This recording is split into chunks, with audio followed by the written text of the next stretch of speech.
আপুনি তন্ত্ৰ মন্ত্ৰ বিশ্বাস কৰেনে? বা এনেকুৱা ধৰণৰ যাদু মন্ত্ৰৰ দ্বাৰা মানুহৰ অপকাৰ কৰা আপুনি কিছুমান ঘটনা দেখিছেনে? এনেকুৱা ধৰণৰ প্ৰশ্নই আচলতে মোৰ মনলৈ আহি আছে আজি কেইবাবছৰ আগৰ পৰা।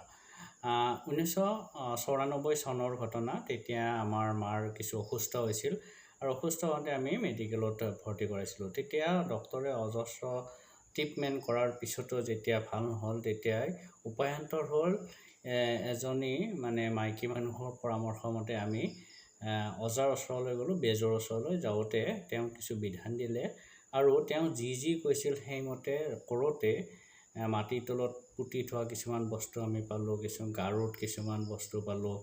এনেকুৱা ধৰণৰ মাৰ চাদৰ এখনৰ অকণমান অংশ কাটি নিছে।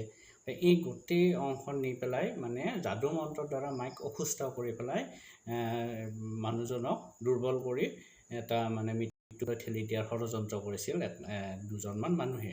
এই গোটেই ঘটনাটো আচলতে মই তেতিয়া ক্লাছ 8ত পঢ়ি আছিলোঁ। গতিকে মোৰ অপৰিণত মনত বৰ বিশেষ তাৰ ব্যাখ্যা বিচৰাৰ বয়স আচলতে সেই সময়ত নাছিলে।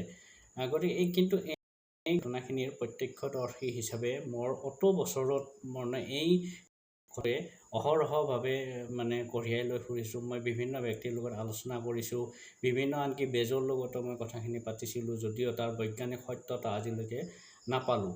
আপোনালোকৰ জীৱনতো হয়তো এনেকুৱা ধৰণৰ ঘটনা 2-4জনৰ ঘটিব পাৰে, কিন্তু মোৰ মাৰ সৈতে ঘটা এই ঘটনাটোৱে আচলতে যথেষ্টখিনি বিমৰ পেলাইছে।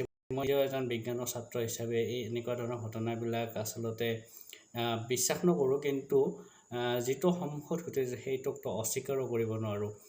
বেজে যিদিনাই আচলতে যি পৰামৰ্শ দিছিল, সেইদিনাই যেতিয়া প্ৰতিকাৰ কৰিছিলোঁ বা আমি যিখিনি অপদ্ৰব্য আমাৰ মাটিৰ তলত পুতি থৈছিল ঘৰৰ ওচৰত, বা যিখিনি উলিয়াই দিয়াৰ লগে লগে মাৰ যিটো শাৰীৰিক আৰু মানসিক পৰিৱৰ্তন ঘটিছিল, সঁচাকৈ বৰ আচৰিত আছিলে। তাৰপিছত অজাৰ তন্ত্ৰ মন্ত্ৰৰ দ্বাৰাই আমাৰ মাৰ তেতিয়াই অৰ্থাৎ 94 চনতে মা সুস্থ হৈ উঠিছিলে। এই ঘটনাটো মোৰ আজিও ৰেখাপাত হৈ আছে, কিন্তু বৈজ্ঞানিক সত্যতা বা সঠিক বিশ্লেষণ মই আজিলৈকে নাপালোঁ।